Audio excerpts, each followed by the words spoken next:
Nakain kang gulay ne. Ayan o. Mama o, pagkain ni Aki o. Kala mo hindi nakain ng gulay yan o.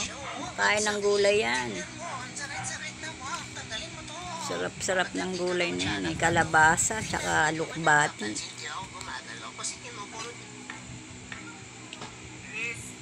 Send natin kay mama. Kala niya hindi marunong kumain ng gulay to. Hindi na may net. Ito ni Lola yan eh.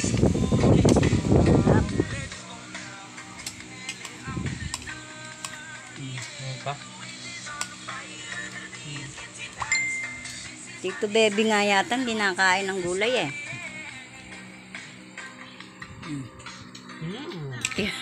Kimpoy. Tutuwa niyan si mama kung makain ka ng gulay. Dapat